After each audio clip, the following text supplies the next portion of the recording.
Okay. Good afternoon, everyone. This is the May 10th, 2024 meeting of the RSA 126A 79A meeting of the Commission on the Environmental and Health Impacts of Per and Polyfluorinated Chemicals. We are presently 9 members present, where 10 are required for a quorum. So we will proceed without addressing the minutes and go directly to Brendan Kernan, who will give us an update on groundwater and drinking water.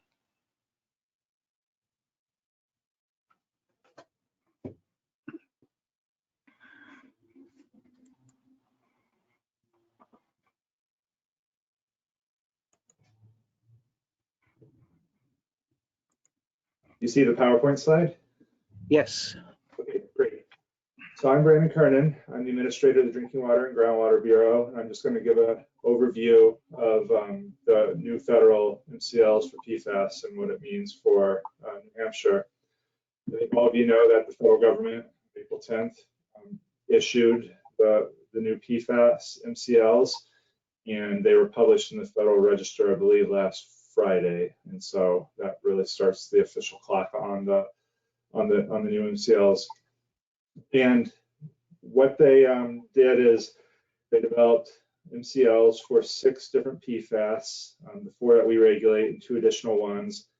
The big ones, PFOA and PFOS, they have issued an MCL of 4 parts per trillion, so that's one third of our PFOA MCL for in New Hampshire, so it's quite a reduction, and then 4 parts per trillion for PFOS, which is obviously a lot lower than our 15 part per trillion MCL. And then they came out with 10 part per trillion MCLs for PFNA and PFHXS. And then they also did something different. They came up with a hazard index to look at a combination of 4 PFAS that includes PFNA, PFHXS, and Gen X, and also PFBS. We don't think the hazard index will have a huge impact on New Hampshire. We've run the numbers, and basically New Hampshire, the real drivers are PFOA and PFOS. Usually if you have high levels of other PFAS, you have high levels of one of those 2. But the hazard index may cause 1 or 2 additional water systems to have an exceedance. We really just don't see Gen X in the state. We have thousands of sample results, and any detects for drinking water, not actual source contamination areas, but drinking water, tend to have flags associated with from the laboratory indicating there's some QA or quality assurance, quality control issue. Gen X has been more of an issue in North Carolina and in Virginia. And then for PFBS, we certainly get low-level detects throughout the state, but nothing close to that 2,000 parts per trillion value you see in the denominator there.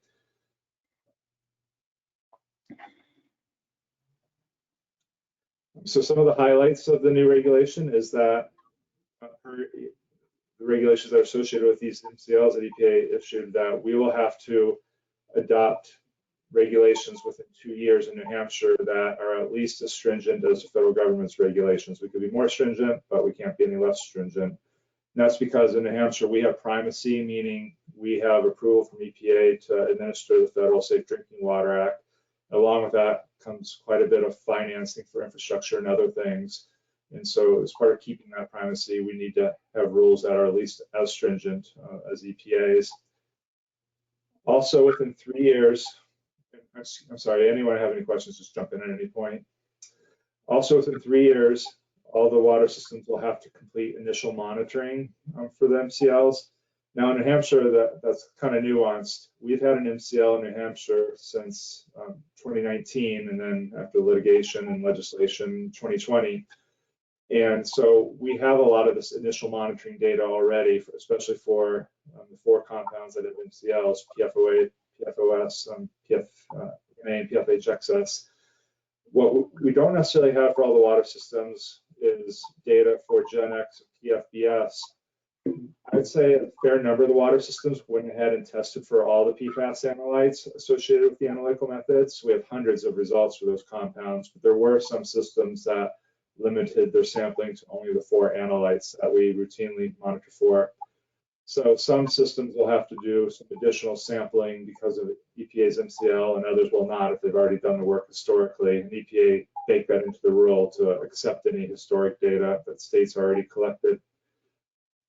And then another requirement with the new regulation is that the public has to start getting formal notification from water systems within 3 years. So sampling has to be done within 3 years, and at that point, the public will have to be notified of any exceedances of the federal MCL. And then within 5 years, water systems will have to comply with the MCL the MCLs that EPA established.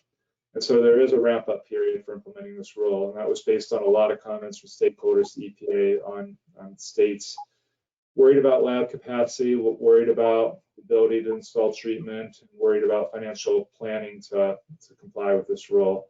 And so EPA changed it from the draft rules to final rule and had more of a phase-in approach. It's a really big issue for New Hampshire, I think even more so than many other states. Just in our state, we know that 1/3 of the sources that we've sampled for public water systems, that's all of them except for transient systems, that 1/3 of them have detects for PFOA and PFOS. When I say detects, I'm referring to detects above the reporting limit, which is 2 parts per trillion. Just to show you how different it could be, recently, associated with some litigation, we sampled 400 public water system sources and went down to the detection limit of 0.4 and 0.6 parts per trillion. And I would say over 98% of those sources going down that low had detects. And so that 1/3 could actually be much higher if you look at the detection limit, which we're now doing going forward. This is a new issue for us. It is a new issue for the people on this call. Unlike a lot of the nation, we've been working hard at this since 2016. So we're way ahead of most other states on already eliminating exposure to PFAS and being able to be in a position to act on data we already have to help those water systems that are going to have to take action for this new federal MCL. Just to show you the impact already we've had on water systems in New Hampshire, about 150 sources exceed the state MCL of mostly for PFOA of 12 parts per trillion. That's about 10% of the public water system sources that have to sample, and again, 30% have detections. But that changes substantially with lowering the MCLs from 12 and 15 to 4 parts per trillion. It's going to about double the number of sources, so we'll have almost another 150, 200 sources that will have to take action. And when you start looking at the population impacted by this, it's substantial. It's Manchester Waterworks, it's Salem, it's a source in Portsmouth, it's Pembroke, Rochester. The big cities have these impacts. Pennachuck Waterworks even. And so you start getting into hundreds of thousands of people that are drinking water that won't comply. These systems are aware, and I think they'll take action before, well before the compliant state to fix this. The cost is huge for just water systems. I've estimated about $0.3 billion just to comply with the new federal MCL. It doesn't pull in the costs that we've already incurred to deal with the state MCL. And that's just for public water systems. In New Hampshire, an MCL for water systems isn't just parked there. It actually ripples through all of our programs, because if we have stopped the state MCL, which we'll have to enforce this standard, we have to adopt an ambient groundwater quality standard that's the same. And so it starts pulling in the waste sites and the wastewater discharge sites, the landfills. And so the cost here doesn't assess all that. This is just for impacts to water systems alone. And just to show you sort of a snapshot of southern New Hampshire, these are the private wells in southern New Hampshire that have been sampled, most of them by DES staff. Statewide, we've sampled over 12,000 wells since 2016, and they're all shown in this viewer. The results are, in this part of the state in southern New Hampshire, and it's not statewide, but for southern New Hampshire, where we have the 3 air emission sites, it's estimated that over 57% of the private wells exceed the new federal MCLs. So that's quite a bit of change from 12 parts per trillion, where in this area it was more in the 20% of the wells exceeded the state MCL. And so we certainly will have a lot of work to do to help these homeowners be aware of the new standard and help them mitigate it or figure out strategies to reduce their exposure. So far, we've been able to, I think this committee knows, I won't get too much into detail, we've been able to assist not only by sampling, but providing a statewide rebate program using ARPA funds, using state funds. I think going forward, we're going to have an opportunity to use some federal funds as well. There's been some temporary funding associated with bipartisan infrastructure legislation, and established basically 5 new funding programs on a temporary basis for public water systems. 4 of them are in the state revolving loan fund, and 1 is a standalone emerging contaminants, smaller disadvantaged community water system grant. And we're in year 3 of 5 of that funding. It's $9.8 million per year for 5 years. And for the first years, the money went towards water systems and developing a PFAS testing capability at the state, and also doing source water protection. But this past year, Senator Shaheen led an effort in Congress to expand the eligibility of the use of those funds to also be able to be used for private wells. It's really, other than maybe ARPA, the first time there was a lot of federal money available to help private well owners, which is important because they pay the same taxes as customers of water systems, but have received very little assistance except from the state historically. And so right now we only know that this money will be available for this funding year. Laws would have to be changed to make it available for the final 2 years of this program. But we are planning to use the majority of that $9.8 million to develop a 6-year work plan to be able to continue sampling wells and possibly providing rebates. So one thing to be aware of is when that was rolled out a few weeks ago, sort of touted as new funding to help with private wells. Well, it is new funding for private wells, but it's funding we're planning for, and we're planning to use it for water systems. And so it essentially will be diverting money from water systems to private wells, which is a shame. But again, we need to help the private well owners as well. And there still are some funding options for public water systems, not nearly enough to cover the costs, but there are those other SRF programs and the trust fund and other opportunities for funding for public water systems. Sort of following up on this picture of this widespread regional contamination, I think you all know the air emission sites probably cause some level of PFOA over a very broad area in southern New Hampshire, and then there's obviously lots of point sources of PFAS as well. Our challenge in Hampshire is different than I've seen in other states in that we have so many sources, both private and public, and it's our population center that it just makes it more challenging for our state to deal with this issue than many other states where they have very large water systems with one source. And so you don't have all those dots on the map because drinking water isn't as decentralized as it is in New Hampshire. So this map shows southern New Hampshire. The blue lines are water lines associated with the larger municipal systems, and the red triangles are decentralized, standalone, small community water systems that exceed the federal MCLs for PFAS. And so you can see we have over 150 or so small decentralized community water systems that are going to have to do something to comply with the MCL within 5 years. And what we're trying to do to get ahead of this, and we actually started this last year, we developed a contract that ended up being awarded to Underwood Engineers to holistically assess southern New Hampshire, where we have this high density of decentralized small systems that are going to have exceedances, and assess the feasibility of extending municipal water to these standalone systems in lieu of building lots of little treatment buildings and putting in carbon systems that will essentially be long-term headaches for these very small systems. Anytime we can look at a small system that has to make an investment and we can get to consolidation with a larger system, it not only fixes that exposure concern we're worried about, but also improves the financial management and technical capacity of that water supply. These little systems don't have full-time staff. They have contract operators that come out once or twice a month, and they have volunteers, and they have a really hard time complying with the Safe Drinking Water Act, never mind dealing with the treatment systems and paying for that. And so we're trying to make sure we look at this as money spent, we look at it as opportunity to do what's best for them on many fronts, in addition to reducing the exposure of PFAS to these systems. many of the systems, because they didn't really have an option of where they want to put their well, they had to put it on the same land they have the septic system and the land they own, which is a fixed acreage. Often they have other water quality challenges. They might meet standards, but they might have high salt or levels of nitrate that you don't want to see, even though they meet the MCL. So you could improve a lot of things potentially by extending municipal water.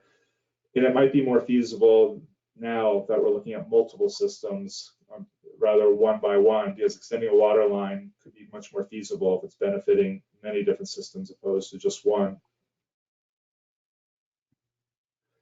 And the analysis is pretty complex. We have to look at a lot of things. Obviously distance is a big one. Putting pipe in the ground has gotten trickier and more costly than it ever has been before. We'll want to look at the water system right now. If it's already having a lot of problems, maybe you certainly don't want to invest in putting treatment on a problem system that has other water quality problems. You probably spend more money to extend water. And there's just other things in addition to proximity. What are the grades of the water system nearby versus the pressure grade at the system you're trying to serve, and do you need booster stations and things like that. Other things to look at for these standalone water systems are their existing infrastructure. Do you really want to add new treatment to an old building or old other treatment equipment that's already there? Does that make sense, or is all that going to have to be replaced? And should that be factored into the cost-benefit analysis? So there's a lot to look at. One of the issues too is the purchase price of water. It can get costly as you go further south. The water is going from Manchester to Derry to Salem to Hampstead to Plastow. There's a little bit of a markup from system to system, and so costs can be high. I just went through a lot of the benefits of consolidation. There are some uncertainties. There's some towns that look at any water line extension as something they don't want. Not because they oppose safe drinking water necessarily, but they look at bringing in municipal water as facilitating development of land that wouldn't otherwise be developed. That's an argument that gives me a headache. I mean, I get what they're saying, and they're right. If you don't have a water line, you'll probably have less dense development. That really needs to be addressed with land use planning. You don't use safe drinking water to plan your land use. You do it with the zoning and ordinances and things like that. The status of the MCL is an uncertainty that will loom over all this as investments are being considered. I guess we'll find out sometime in June if the cutoff date for appealing the MCL. You got to figure someone out there is. It's just a matter of who does and how good of a case they have. And then even as we go towards November and January, if there were changes in the executive office at the federal level, there'd be changes in the administrators of EPA. And although theoretically, I don't believe there's a clean mechanism to pull back the MCL right now under Safe Drinking Water Act. I think whoever's in charge could try using whatever authorities they have to possibly change things. So it's just some things that kind of loom over us, out of our control. Another issue that we're dealing with is in southern New Hampshire is when we're looking at extending water lines. One of the main providers of water in the southern part of the state is Pennachuck Waterworks, who's really owned by Nashua because of some complex things that occurred when Nashua took over the utility from the corporation. It's actually still listed as a corporation, even though it only has one shareholder, and that's Nashua. And because they're not a municipal entity, they have to pay state utility tax and local property tax. And so all these pipelines and meters and all that stuff that go in with extending water is taxable both by the local government and by the state. And that impacts Pennachuck's water rates by up to 18%. 18% of the money they are charging people are going to municipalities or the state to pay for the property taxes.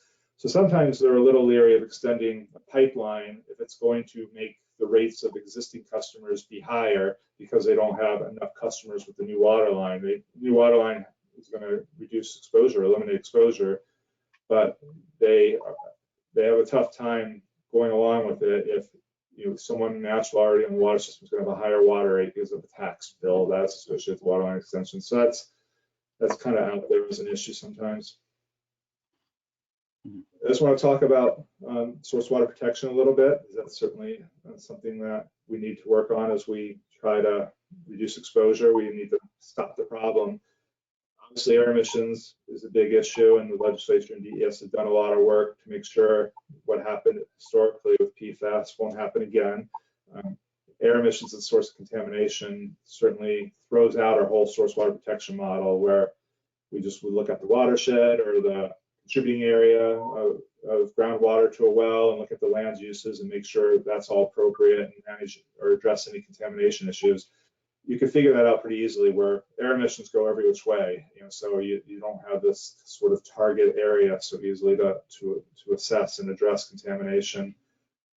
Another issue is that as we go around the state, we find a lot of our non-PFAS sites that are waste sites right now have PFAS at them above our standard, even though there's really no historical documented use of PFAS. And obviously, we just started looking for PFAS in earnest 6 years ago or so.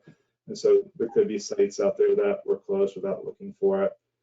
And then PFAS and wastewater is a huge issue. And we're actually working really hard on this one, especially where wastewater is discharged to groundwater.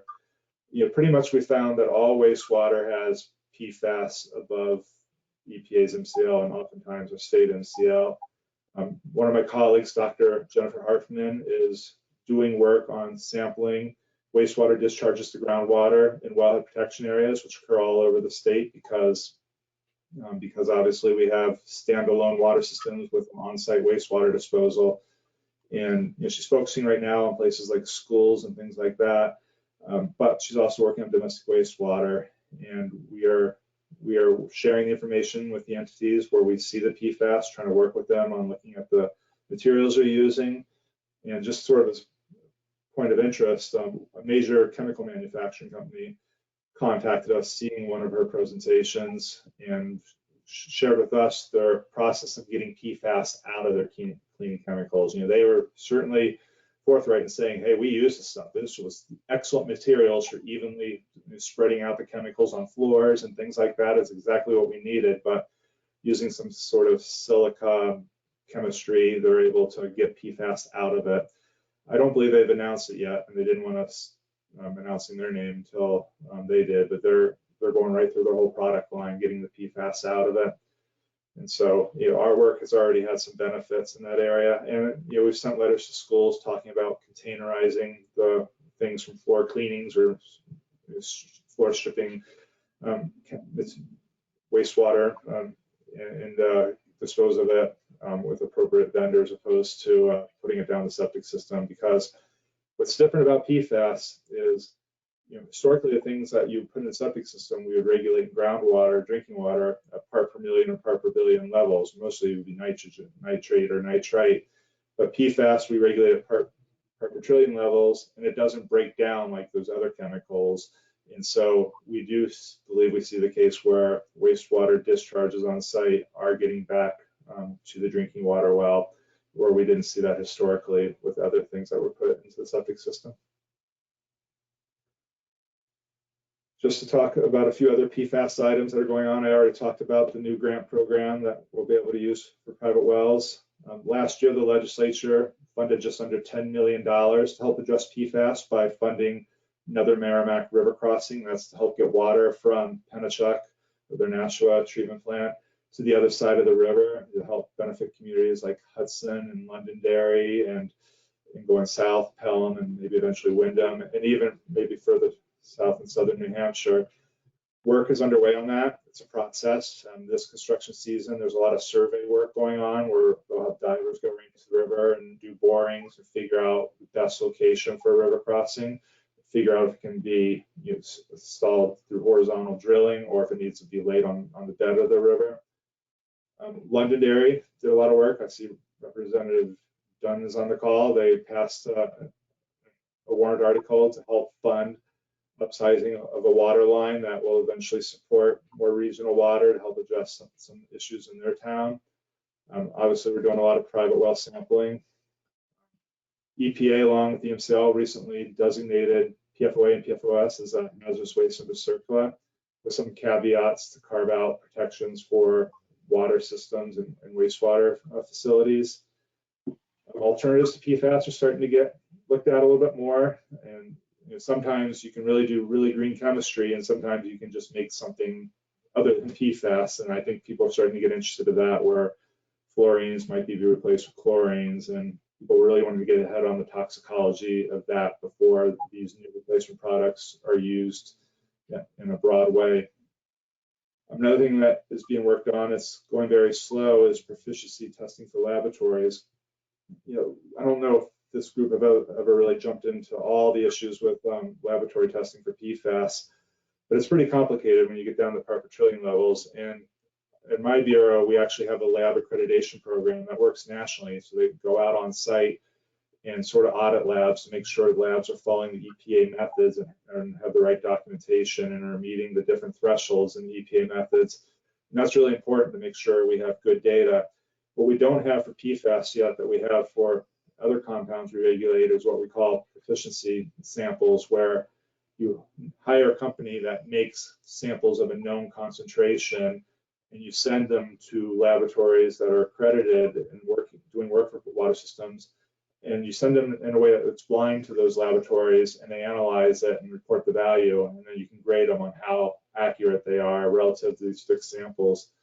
For PFAS, any proficiency samples that are available commercially are above 100 parts per trillion or so. There's nothing available near our MCL or now EPA's MCL, but there is an organization that's working on standing up that process. Just as a point of note, back in 2017 or so, DES did its own proficiency testing with the labs we had contracts for.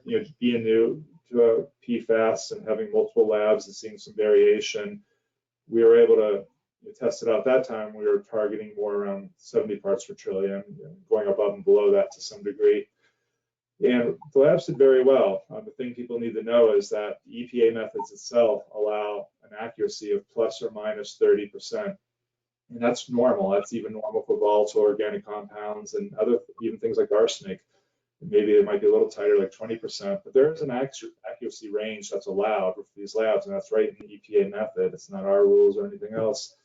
And one thing you will see is certain labs have biases, that some are consistently higher and some are consistently lower than others.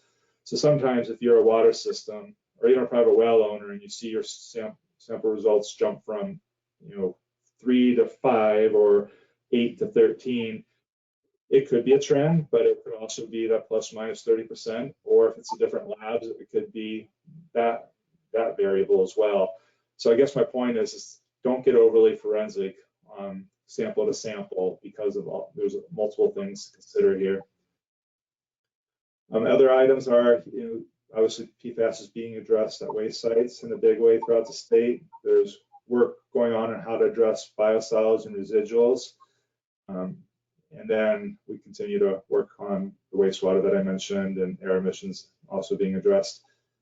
Another big thing that's occurring that the public might not recognize is right to know requests. These are crushing for an agency. I mean, very important, because you want to be transparent, and obviously the public's paying for this work and has a right to it. But when someone puts in a request for everything in our possession that contains anything to do with PFAS, that's backbreaking. That's millions of pages that have to be reviewed and called out and prepped, and personal information needs to be redacted. Privileged stuff with our attorneys needs to be pulled out and logged, disclosed, but not necessarily not disclosed in its entirety, just that it's there, but it can't be shared for what reasons. And we're at a point now where we actually need to look at outside resources, artificial intelligence, record preparation firms, and legal assistance, because we can't divert our staff and legal team from doing the work that's already overwhelming to work on this. It's just we couldn't do those two things together. And then the last thing is litigation. We are doing an enormous amount of work on the class action settlements for public water systems with 3M and DuPont. On a few weeks' notice, sampled 400 wells. The data requirements for the settlement claims are enormous. You have to sample sources before treatment and not blend it with other sources for 29 PFAS analytes, which means you have to run both EPA methods, 533 and 537. All that's different than with the kind of data we normally collect. We collect water samples after treatment. We collect, if there's 2 small bedrock wells at a site, they're allowed to blend them, and we collect it blended after treatment. And we certainly don't make water systems pay for both EPA methods. You make sure they test for one of the two methods, which contain all the things that we regulate in New Hampshire. And we also had to provide 10 years worth of water use for each source. And that's just phase one. There's phase two and phase three. And they're all full-time jobs. We could quit doing what we're doing and just work on that. So we have a lot of people working a lot of hours to meet deadlines associated with that. You know, PFAS isn't the only thing going on in drinking water. We have all of our regular business, which keeps us plenty busy. And it's what we were, born to do originally, and PFAS being a pretty big add-on to that. But we continue to have other water quality issues that we have to address. Multiple cases of Legionnaires' disease has caused us to drop a lot of things and respond in an emergency way to assess facilities, often premise plumbing beyond even what we regulate at a public water system. And I think what we're seeing with Legionnaires' disease and Legionella is since COVID, I think hospitals do a lot more aggressive sampling when they have someone really sick. And so they were testing for Legionnaires' disease where they didn't do so frequently before. And, Legionnaires' disease has many of the same symptoms as cold or flu or COVID. And so they test for multiple things when they have sick patients. But we've had multiple clusters, usually at hospitality facilities, where we've had to respond and figure out where the source of Legionella is. Harmful algal blooms, cytotoxin is a big deal through the summer. We're fearful this summer, given the warm winter we had, that we could have a lot of activity in this area.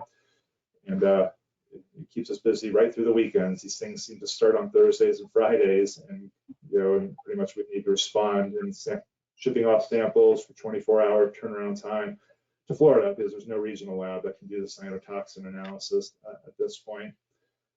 Manganese is a priority, is identified as a priority of mine early on as being an administrator. Right now, we do not have an MCL for it. We have draft rules to implement MCL, but we're focusing on using our financial resources right now to really encourage water systems to treat it.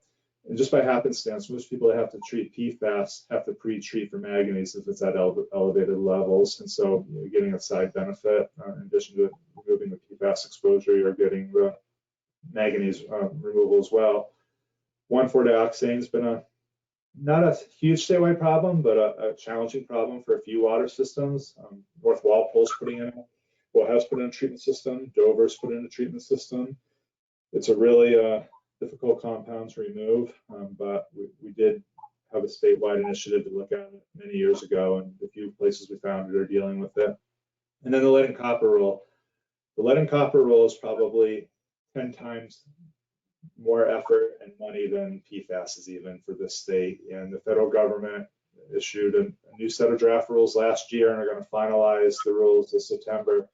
But as we speak, we are identifying the material type of hundreds of thousands of pipes that are service lines in the state. There's a due date of October 16th. And we have to have a plan over the next 13 years to replace all lead service lines or galvanized service lines that were downstream of lead components. And so we have contractors doing these inventories. We've issued a lot of grants to larger water systems.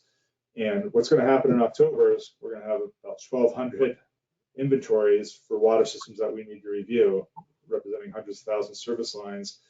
But there's going to be a lot of unknowns, and that's allowed with this initial survey. But really, over the next 3 years, we got to figure out those unknowns. So we're, in addition to the contracts we have now to figure out reviewing records what the material type has, we're going to have contracts to do potholing, where using water or air, you're able to displace soil and get down to these service lines outside of people's homes or by the street and figure out what the material type is. And you don't do that for every service line, but you can group areas of common development by age and a certain frequency and do modeling essentially through it. So you need to collect data of a certain number of homes or businesses, and then extrapolate that out for a given area, and then ultimately replace these lines, which we have about $150 million from the federal government to do this work. But right now, just getting the inventories and figuring out where the lead lines are our focus, because we don't have, as a state, we don't have a good guess on how many many service lines there are out there, but we will. Come October, we'll have an initial estimate, and over the next 3 years, we're going to aggressively figure that out and then start replacing them before the 13 years are up. And I'd be happy to answer any questions.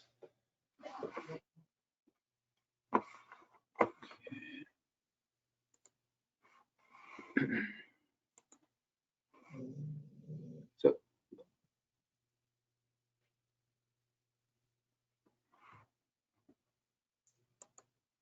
I do not have everybody on my screen, so if I'm not recognizing you, just speak up.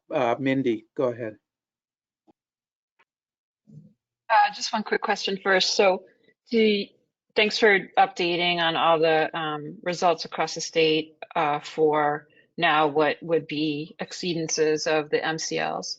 And you've done a good job of saying, you know, the relative percentages and things, but wondering if you have a sort of overall population estimate for the number of people who, and probably that's hard because we don't know how many people live in a household specifically, but do you have sort of a total amount of people that you think may have been exposed to concentrations in excess of the MCLs?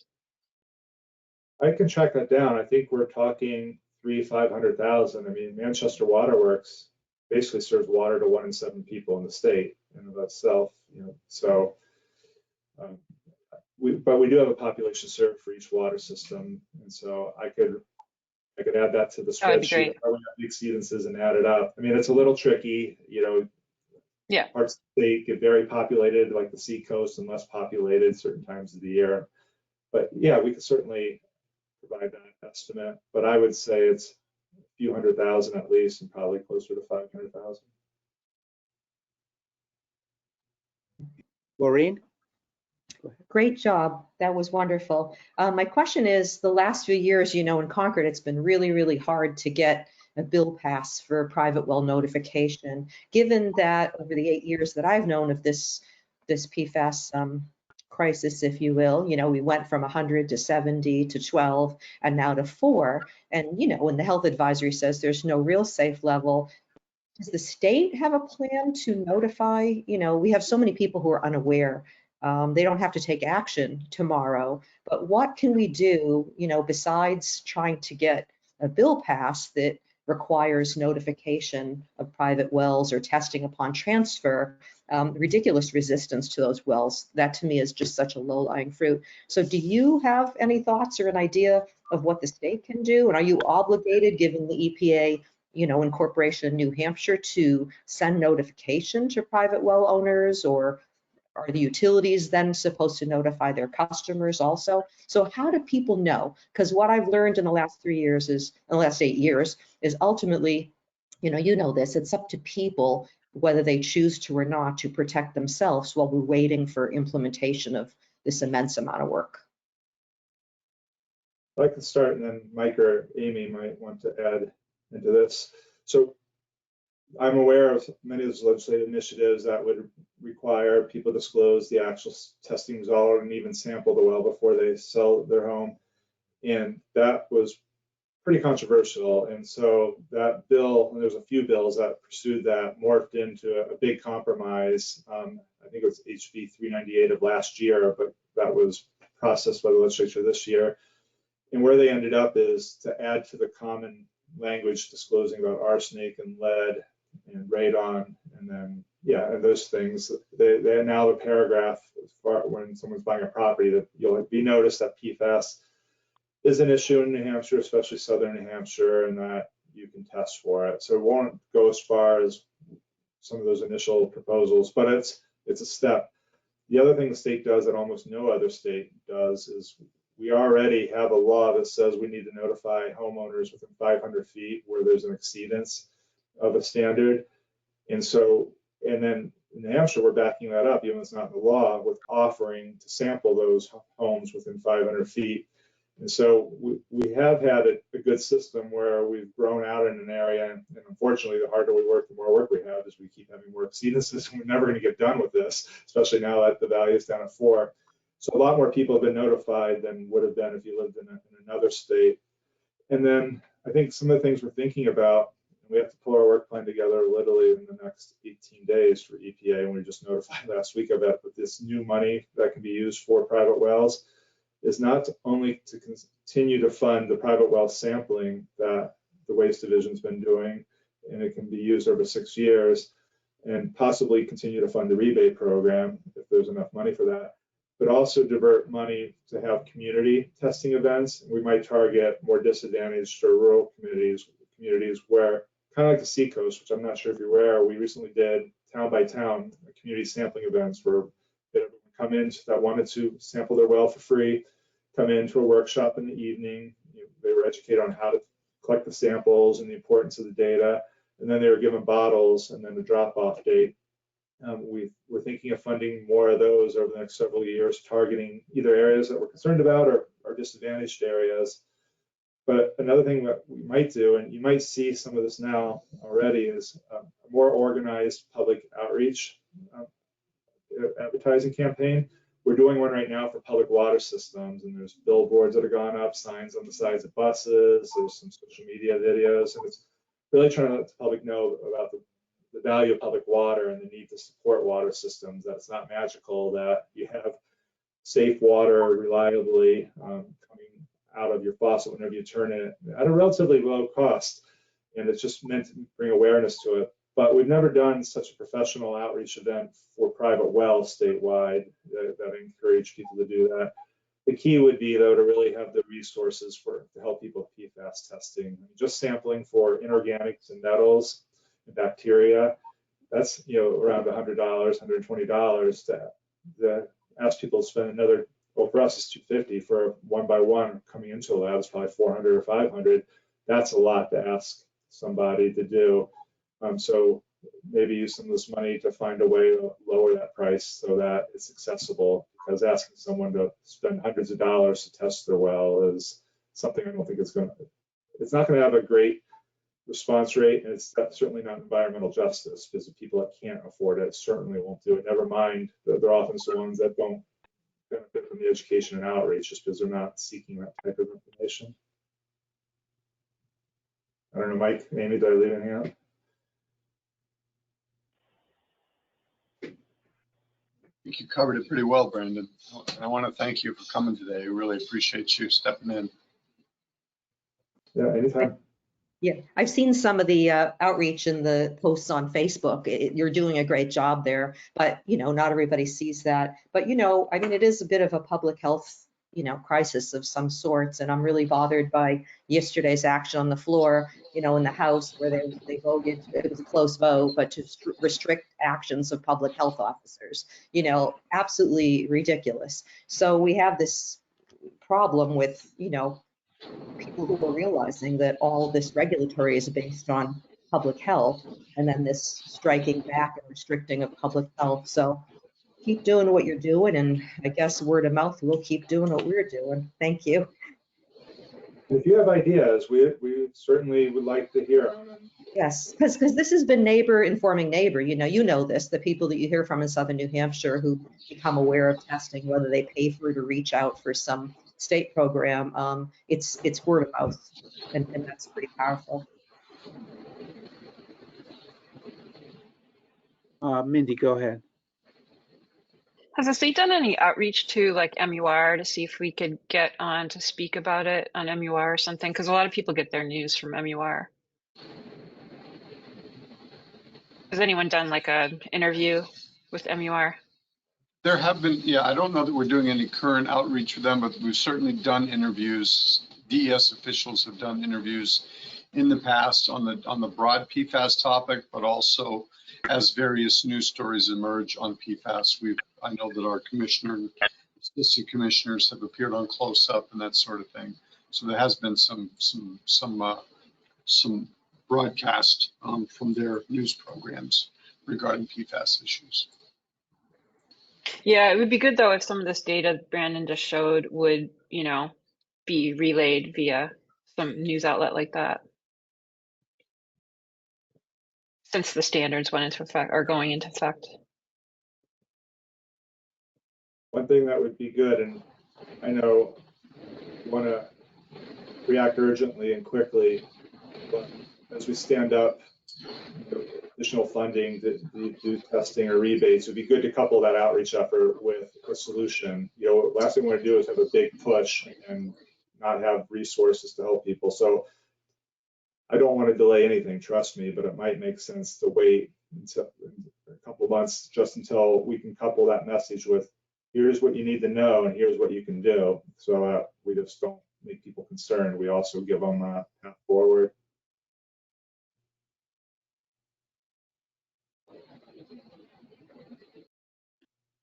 Okay, does anyone else have questions for Brandon? I can't see everybody, so please just speak up if you have a question. Not Brandon, I very much appreciate your presentation and thank you for coming. And you're free to go if you want or stay as you wish. And I do want to note for our record that we did achieve a quorum during Brendan's presentation. So we're now an official meeting. Well, thank you. Okay, thanks very much. Okay, Mike Wimsatt, you're up next. Thank you. So hello, everybody. Good afternoon. So I want to start out for our update with a couple of questions that were posed last time. I got some specific answers to those. One of them was Lorene had asked about the status of a particular residence in the Wire Road area of Merrimack, and who had reached out to her about the status of their POET installation. Actually, we followed up on that. Thank you, Lorene. DES has made contact with the property owner, and that particular property is scheduled to receive a municipal water line connection later this year. So we're staying in touch with them to stay on top of that. Second question, Mindy had asked about how many letters were sent by the agency for conducting private well sampling within the CD area. This is the sampling that Saint-Gobain had refused to conduct, that we had asked them several times to conduct. And the answer to that is there was 148 invitations were sent out to properties in that category. And I'll have a little more information about that later in the presentation. And Mindy had also asked about whether DES could send notice letters to properties that have tested between 4 and 12 parts per trillion to advise them that their water exceeds the new MCLs that Brandon just discussed, and the EPA is establishing. And we have already actually sent such letters out to 2,300 property owners, and we are getting a lot of calls. So we're very busy. We're getting a good response from that. So, and we're also making the rebate program available to those folks. And so we're getting a lot of additional increased interest in the rebate program as a result of that. So moving on to our general update, the Air Resources Division update. There's something new here on May 6th.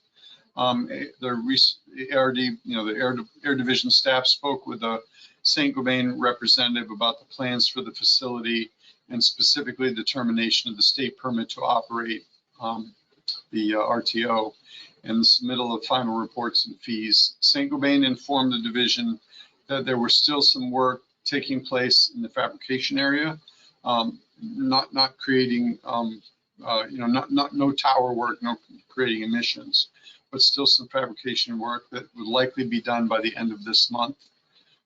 They anticipate submitting a request to terminate the state permit to operate and submit their final reports and fees by late June. And they're in discussions with the town of Merrimack right now regarding the emergency generator that's on the property that's used for the sprinkler system. So even though they'll be vacating the property, they want to keep that, up and running, and that requires a permit because the generators have emissions when they're operating. So they'll be dealing with our Air Division and the town of Merrimack regarding the status of that generator and any air permitting that applies to it. And then with respect to the stack test that occurred back in September, that final report was submitted in November, and that's still currently under review by ARD. So moving on to Waste Division update.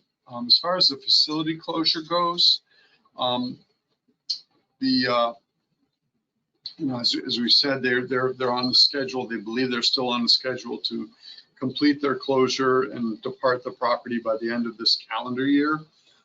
we received a letter report documenting their planned closure activities and the associated schedule on April 15th.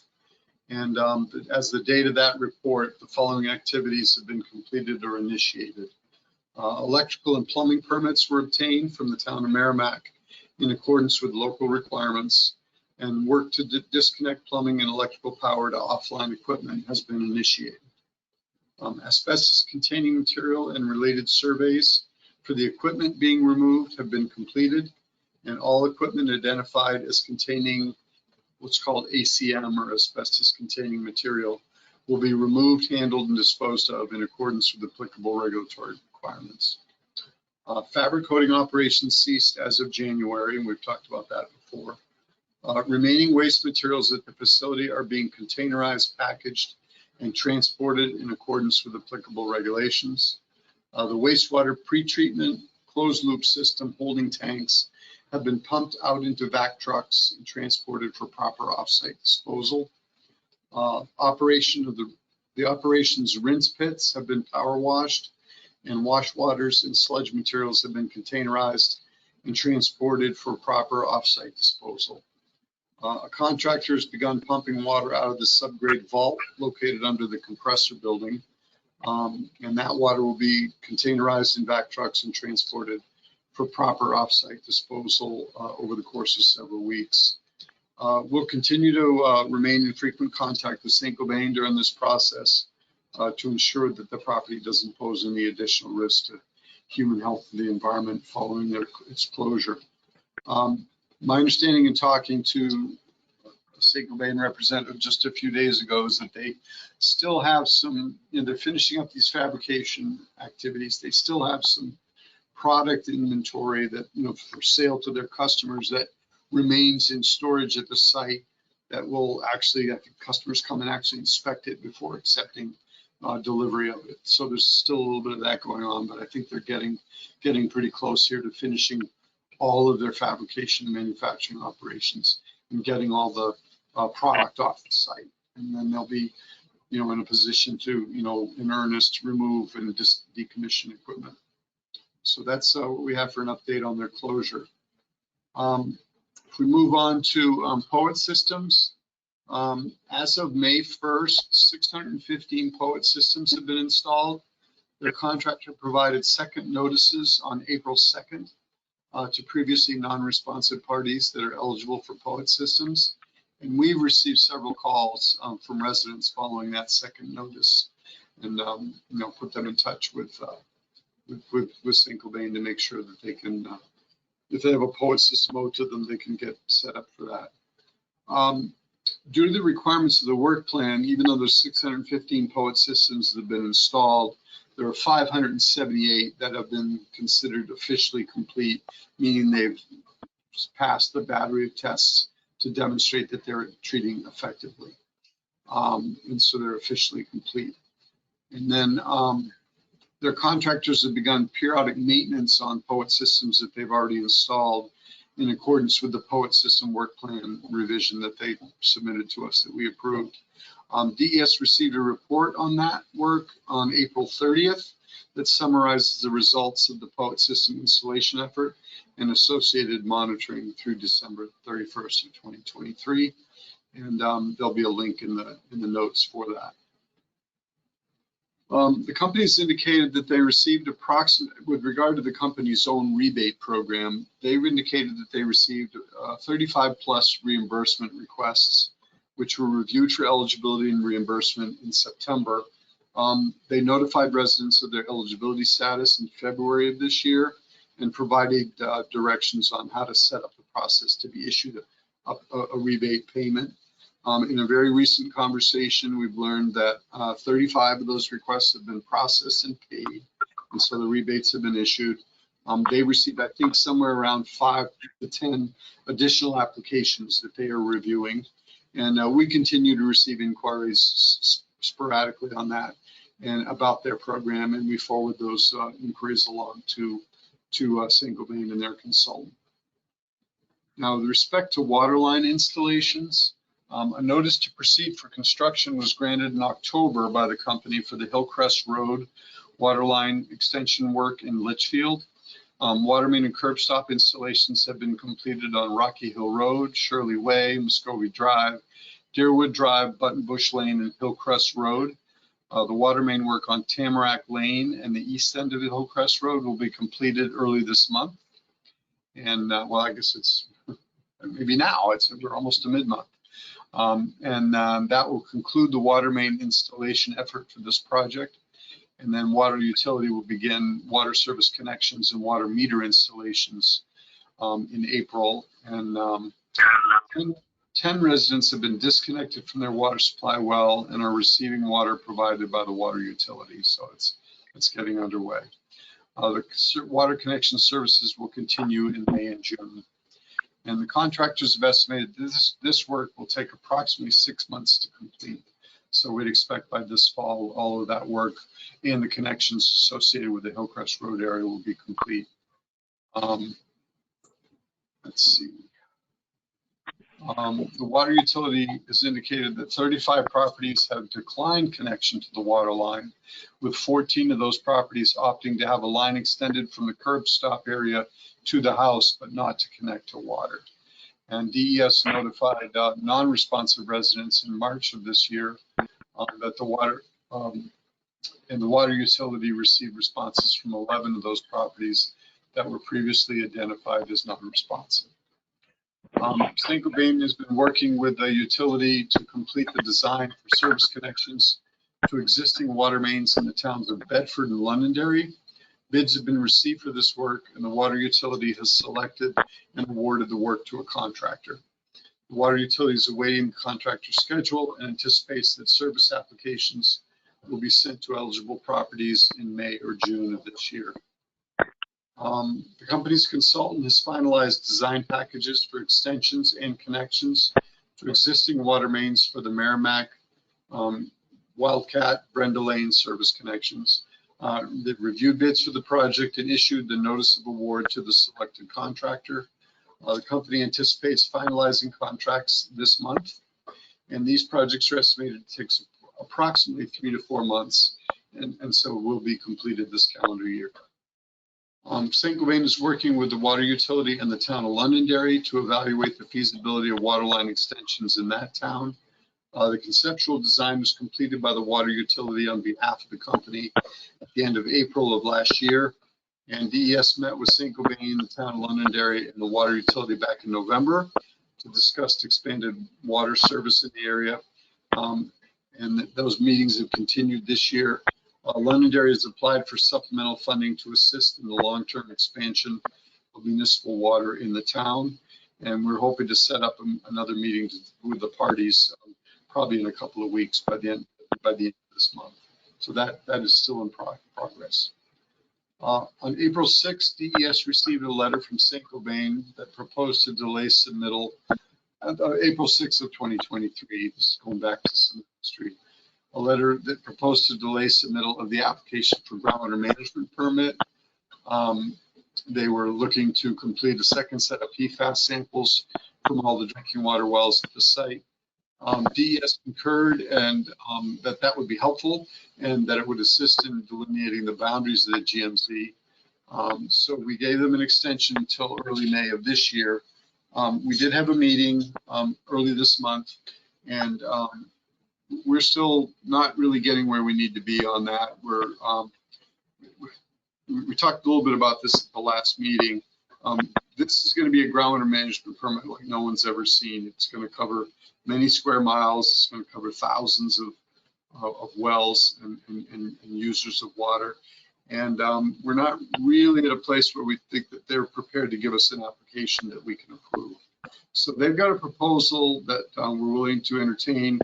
I'm not sure whether we're going to be able to accept it or not, but they've described that to us, and we've asked them to put that proposal in writing. We're hoping to get that within 30 days, and we'll look at that and we'll comment on it. But I want to be very candid with you. We're not getting to a place where we think a permit that's going to adequately monitor the groundwater in the drinking water in this area is prepared yet. So that's still an area of some contention between the agency and the company. We been periodically receiving updated proposals from Saint-Gobain to remedy additional water supply wells within the consent decree area, following the initial agreements that were in April and June of 22. We're up to term sheet attachment 19 now, which was received and reviewed in March of this year. And that includes an updated list of remedies for all the properties since the April 22 proposal. No new properties have been identified since attachment 19.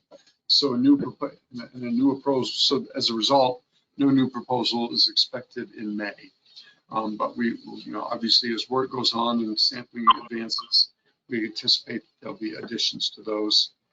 A lot of this is also there's going to be work that needs to be done to address properties that are between 4 and 12.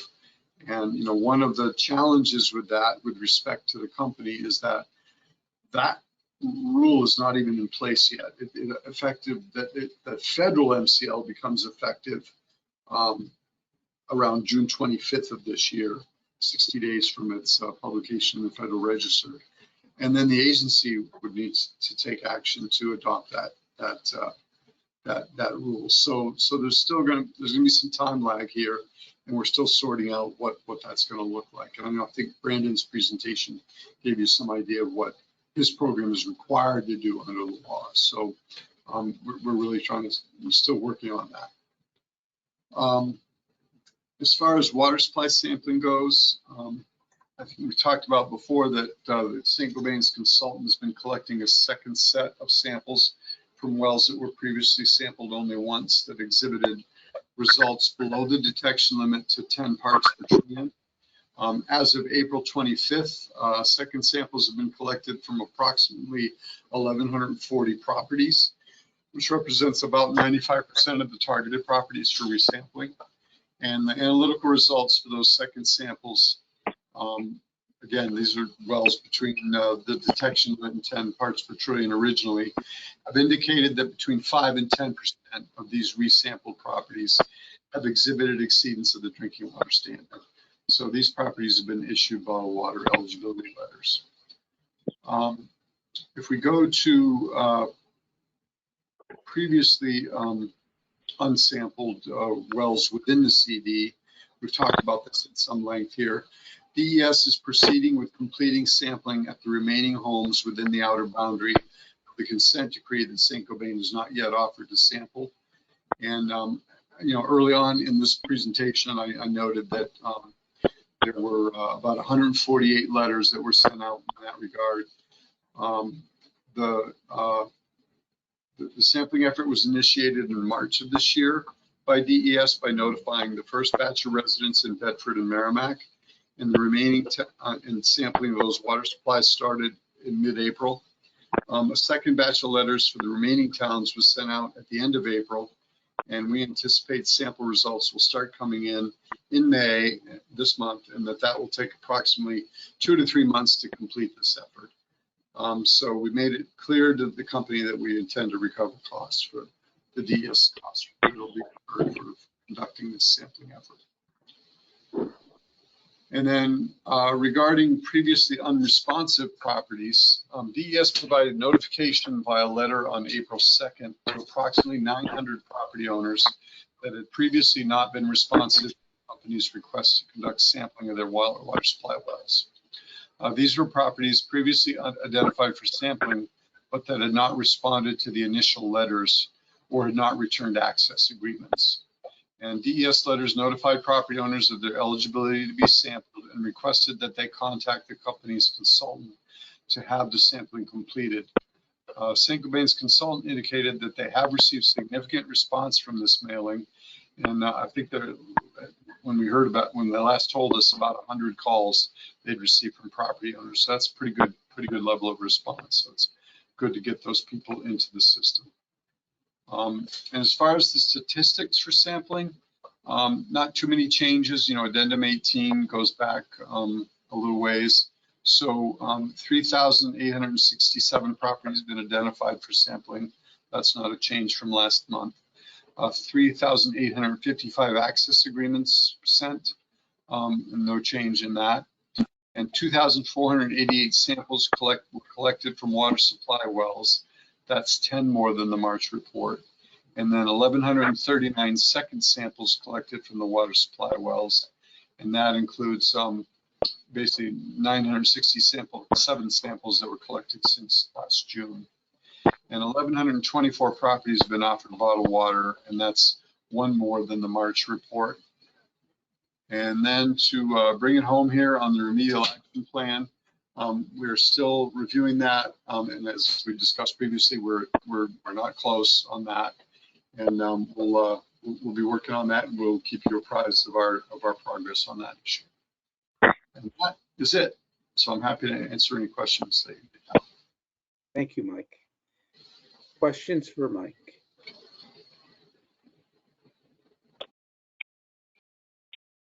Oh, okay. Then I'm going to ask you, Mike, can you sort of map out the timeline for getting the federal MPLs adopted in New Hampshire, and then similarly, timeline for getting the AGQSs updated? Yeah, you know, I don't think I can outline that because we don't know what that's going to look like. So as Brandon just, I think, presented, officially, the agency has 2 years to adopt that standard. That's, I think, what the law says in terms of, you know, the way we interact with EPA. There's a lot in play here. Obviously, the standard is not yet effective in law. It happens at the end of June. Another important date, I think, to keep in mind, we don't know what's going to happen, is that my understanding is that parties who want to object to the rule have 45 days from the date that that was published in the Federal Register to do so. That, I think, puts that date at around June 10th of this year. There are some, I don't know, I don't prognosticate these things, but there are some people who think it's very likely that one or more parties will object to the rule.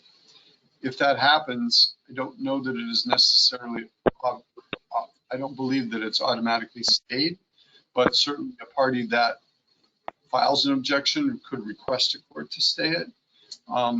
You know, in terms of its applicability at the federal level to public water systems, it may not seem that urgent for a stay because, you know, the water systems have 3 years to sample and then figure out whether they're compliant and then make notification to their customers, and then another 2 years to actually address the non-compliance.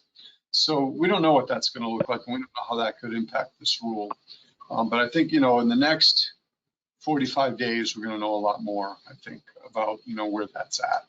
So I wish I could be more specific about what, you know, a likely schedule or timeline is going to be, but I honestly don't know right now. Could it look like 2019 did, where the agency adopted a rule and it was well, keep in mind that you know, right. So you're saying before right. So we adopted a rule, and then of course that was ended up in court and ended up getting stayed, and then the legislature solved it by implementing the standard by law, and then we went to rulemaking for that. You know, if we were to keep in mind that it's a standard rulemaking for adopting a standard, typically going to be somewhere between 6 to 9 months from the date that you file a rulemaking notice to the rule becoming effective. all right. Thank you, Mike. You're welcome. Leanne, could you give us an update on DHHS? All right, good afternoon, everyone. I've got an update on the Merrimack feasibility study. So all of the members for the project steering committee, scientific advisory board, and community advisory board have been identified, although I think there's still some open spots on those. So if you have any suggestions on members, you can reach out to me with that information. The committee and boards have already started to meet. So the first community advisory board meeting was on April 29th, and the scientific advisory board actually met today at this afternoon. So that work is, you know, getting underway, and those boards and committees will really help shape the project study design. The the team finalized an online interest form and questionnaire to identify community members who might be interested in being involved in community engagement studios and to solicit community feedback. And we've posted that on the HHS website, Investigation of Kidney Cancers website. I can also share that link if folks are interested in sharing that information.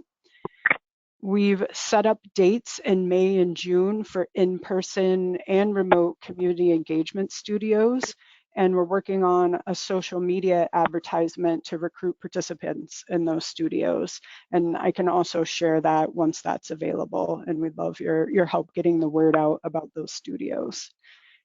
Just a last quick update on the project. The project's now fully staffed. Dartmouth hired a research study coordinator who started a few weeks ago, and there's also 2 Masters of Public Health student interns who started working on the project. The last update that I have is about the clinicians guidance, and we are still working on updating our New Hampshire specific clinicians guidance to reflect ATSDR's updates, and then also to acknowledge and spell out the new MCLs that EPA announced. And that's all I have. If anyone has any questions. Questions for Leanne? All right, moving right along. I guess next is a legislative update, which Maureen Mooney would normally do, and she's passed along some information to me, but you're not going to get inside baseball. So, the first one she pointed out was what Brandon mentioned, House Bill 398 from 2023, which is the real estate notification and the inclusion of PFAS compounds that ought to pass with amendment. So H Bill 1649, that's the elimination of non-essential PFAS containing products from being sold in the state of New Hampshire, I guess, just to encapsulate that. That has an ought to pass with amendment. And please, anybody jump in here as I go through this. Nancy, you're muted, I think. You're right. Thanks, Chris. I know the amendment that on 1649, which is the PFAS and Commerce Bill, was to change the definition of PFAS to the EPA definition, and that wasn't, Representative Ebel's choice. And I know there's been significant pushback from a lone lobbyist who seems to have had a lot of influence around this bill. And despite the support of all of the, waste management and everybody, there were multiple agencies in support of this and groups, but that's still, it's still alive, which is a good thing. But I know it's not exactly what Representative Ebel had hoped for, but it's like I said, it's still alive, so we'll take that. I would add, it's important to note there is not one EPA definition. So this is a crucial point. The EPA, is doing a lot of work the last few years, so they have different branches that are doing, different levels and different speeds of the work they're doing. So this particular definition, unfortunately, we have a definition in New Hampshire that we've had for 4 or 5 years, 6 years, I don't know. We got that in there and it's the correct one. So this is, I believe, the EPA TSCA definition. So just so people know, the intent of the industry lobbyists is really, and this is going on federally, this is going everywhere. The intent is to kind of carve out fluoropolymers and almost say they're really not PFAS. So we know they are. We know St. Gobain for 8 years anyways has used PTFE. They've moved over to polyfluorimers, we know this. So it's really disturbing. This leaves us, just so you know, is the only state in the Northeast who was not able to overcome the lobbyist arguments, and the Senate at the last minute, the hearing went very well. I watched it. Everybody here that participated in that, Mike was there, Nancy was there, several others. Excellent, excellent hearing. There were a couple of House representatives that, one in the beginning and one at the end, both with the same last name, interestingly enough, made their arguments against and alluded to this, definition change. So as you may know, if you're familiar with the bill, there were already exceptions built in, as the NOMOA bill exempted, HFOs and essential use and things like that. It was a very responsible bill. So the impact of this is kind of stunning. We're years behind on this, and to have a setback like this is very disappointing. I'm not prepared to say, oh, well, at least we got it passed. These amendments on both of these bills reduce the intent of the bills, and these were very responsible, commonsensical bills. So that's my addition. Okay. Thanks, Lorraine. House Bill 1171, which is to extend the SB 85 committee. I think it's gone through now. So that will go to the governor's desk, I assume. Senate Bill 413 was amended in the House and seems to have gotten a non-germane amendment tacked onto it and narrowly passed with that. So there's probably an inside baseball story to that one too. Yeah, that one passed yesterday by 10 votes, with again amended, which was a concern, but I know that Senator Ricciardi's bill, and I know I think was changed to 10,000 parts per trillion, if I'm not mistaken. Mike probably can confirm whether that's correct or not. I don't have the actual bill here or the amendment. So I don't know. There's, these bills started out really great, and the amendments have led us backwards in some ways, complicated things in ways that are not helpful, in an intent, certainly with the intent to do a good thing. Yeah, I could add something to that without Chris getting into any of the insider stuff, which I'm not really privy to, but just in communications with Senator Ricciardi, I think there's some frustration that the bill they attached it to was completely erroneous or not relevant to water or PFAS at all. It was like a housing bill relevant to landlord rights to not continue leases arbitrarily if they wanted to. So I think there may be some battles going on behind closed doors, but again, not probably relevant for here. Yeah, that was HB 1115. You're right, Mike. That was attached to it, and it passed. So they had actually attached that to multiple bills, to bills that they thought would pass, attach it to multiple places to make sure that it passed. Next one I have is HB 1114, which is to extend this commission by 5 years and add Hudson, and that has moved forward, I believe, with a ought to pass recommendation. The governor's signature. HB 1415, which I guess on its face addresses the PFAS facility definition, was before the Senate Judiciary on Tuesday. I don't know what's happened since. Mike and I are smiling. We were there to speak to that bill. As often is the case, again, lobbyists oppose, citizens and representatives support. I know there's also a concern from Attorney Kevin Hannon's around the the problem with, saying, I think that it was 100 parts per trillion, and the concern that he has with that impacting the lawsuit and Saint-Gobain using that, should it pass, as a, well, if it's 100 parts per trillion for cleanup, then, extrapolating that to mean whatever they want it to mean. So that's a concern. So I know there's lobbyist opposition on that.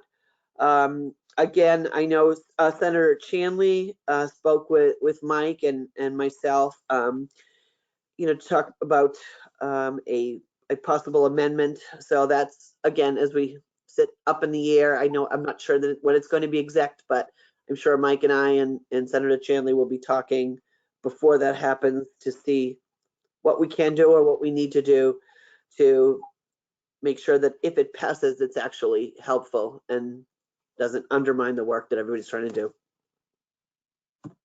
Okay, thank you. And that's all I had. I don't know if anyone else has other bills to talk about.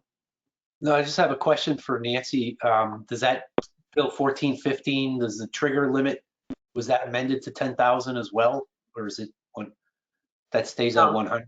Well, it's at 100, which again is certainly not optimal. No, and that's one of the issues that now that Senator Ricciardi's bill passed with the trigger was at 10,000, I think, parts per trillion. Although they're different, one's about facility cleanup and the other's about civil action. That's part of the discussion that will have to be held about how to go forward with 1415 to see, where that leaves us and what we need to do in 1415 in terms of an amendment. All right, thanks. As you know, Dawn, starting with the MVD restitution bill way back last year, we're seeing this pattern that's really unfortunate in the Senate. The Senate majority's amendments are, quote, compromises. And I really want the public, if anyone's watching here, and all of us to keep in mind, these compromises are undermining the work that people have put hundreds of hours in. And the work is valid and working in partnership with DES to be sensible and how to implement these, and really good work has been done. So folks that are amending these and kind of undermining them are not doing this work, but they have a direct relationship with some significant, quote, stakeholders who are those who profit, polluters in industry and chemical industry, and they're watching the nation and New Hampshire very closely. So it's really sad to see when bills pass and the general public think, oh, good, people compromised and got something done. These are not compromises. These are giveaways. These are disgraceful, gifts, to responsible parties and people who profit at our expense. And I don't want to keep beating the same. It's not a dead horse, it's a very alive horse. I didn't want to say that by mistake, because this just infuriates me. We're talking about a difference of maybe 2 people here on 1649. When we looked at support, 2 people held the power, for the whole state to amend, and that challenged or integration smoothly into the clearinghouse, which is financially responsible and getting at the source of environmental contamination, and again, impacts of public health. So, it's a small, process that's impacting our whole state, and it's infuriating. We have to do something about this. What is the question? And to Laureen's point, and this is a point I know that I made at the hearing at 1415, the people that are paying for this, both in terms of remedial and filtration and ongoing costs and health impacts, are the people who nobody's listening to, and are the people that are electing those of us who are sitting in Concord and supposed to be representing the interests of the citizens of New Hampshire. That there are more of us than there are of them, but it seems that their voices are heard far above ours, and their priorities are prioritized far above ours. And that's what I say to every citizen that's maybe watching this, and there may be none, but this is why you have to know who is representing you and how they are voting, because this is the kind of stuff that is hurting us. We're doing a lot of work. There are a lot of really good people in the agencies and in the legislature who are really working hard to try to do the right thing. And there's something wrong when a single lobbyist from another, out of state can come here and have such impact on what we are, how our lives are going to go forward. So pay attention and vote. That's it. Thank you. So these bills will be basically indicated as touting that they passed, but essentially the teeth behind the bills have been amended so that it's watered down. Right. But the headline is going to be these bills passed, and people are going to think they're safe and protected, and in reality that may not be the case. It's unfortunate. I would add. Oops, sorry, go ahead, Lori. Well, when we talk about lives, just to put this in perspective, the resident that Mike followed up on, thank you, on Wire Road, this gentleman received bottled water for years upon years upon years. He passed away about a week and a half ago. His son, his inheritor, is now faced with selling the house. He can't clear the estate and sell the house. And the homeowner's insurance expires at the end of the summer. So he had asked me recently in grief, he's burying a family member, and he says, gee, it sounds like, a stupid question right now, but I don't know what to do about his homeowner's insurance because if it expires before the water line's put in, so I'll pass on this 3 to 4 month estimate. That's the reality of it. There are people that we know in Merrimack that have passed away during this journey, many before their time. Some were older, but if we looked at the illnesses they had, they're similar to illnesses of people decades younger. And, the delays and the minimizations and the weakening of the work we're trying to do is very disheartening. Mike? I was just going to add an observation to, I think a couple of the recent comments, being at Nancy's hearing and just, being a relative newcomer to this legislative process, including, how water issues are relevant in the State House. And I think 2 takeaways that I've kind of arrived at that may just be worth saying out loud. One specifically with regard to Nancy's bill, it sounds like depending on what you decide to do, there could be, a path forward working with, that individual who, was representing, even the company as a client in terms of, defining manufacturing or, whatever the case may be, which could be a positive. But the flip side is, I think from a bigger picture standpoint, what I've come to realize is that it seems that, this is just kind of a macro general legislative comment. In New Hampshire, it seems like lobbyists have a real disproportionate amount of influence and power. And I don't know if that's because of the way our legislative process is structured, number of reps, lack of compensation, for reps. And so there's a vacuum, in terms of how elections may be funded. And, not to get in the weeds on that, but, I think for the sake of this commission and some of the obstacles we face and our legislators, face trying to, hold, people accountable and represent taxpayers and the public, might just be worth saying on record. So. And then I'm just going to add this one observation to that whole discussion, which is, we sometimes forget New Hampshire businesses, and it's New Hampshire businesses that are also paying higher water rates because of this contamination, and municipal businesses that also pay higher municipal tax rates because of the need for municipalities to spend money to remediate contaminated water. And so it's really, pitting out-of-state business interests against New Hampshire business interests as well as residents. So I want New Hampshire businesses to be forgotten when lobbyists exert their influence. It's a great point. So, having said that, I would like to come back to the minutes of the April 12th minutes. Thank you, Michael, for getting those done. And I don't have everybody on my screen, so I'm going to take a motion to approve and a second, and then call a vote if nobody. Would anybody like to make a motion to approve the minutes? Motion by Mindy. Is there a Second. second? Second by Nancy. Is there any discussion?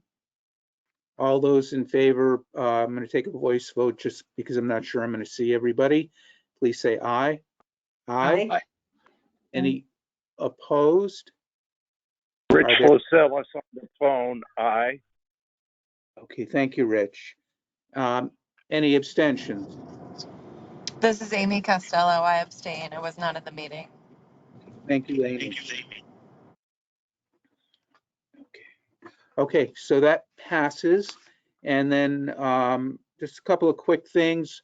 We have 2 more meetings before our summer break in August, and we'll have an annual report to do. And I understand if people don't want to write long pieces of prose, but if you have bullet points or an outline or outline subject matter you would like included, I would encourage you to do that work sooner and get it to me rather than later, because the next meeting or 2 we really will be looking to get things drafted. So trying to make it easy as we can for people to participate in that process. Our next meeting will be June 14th at 2 p.m. I assume the legislative session will be adjourned at that point, but I don't think we'll be going into overtime this session. I don't see any comments. So unless June 13th, last day of session. June 13th. Last day of session. Yep. Okay. Thank you, Nancy. And I'll take a motion to adjourn. Moved. Motion by Nancy. Is there a second? Second by Mindy. All in favor? You have to speak. Aye. Aye. Thank you. Aye.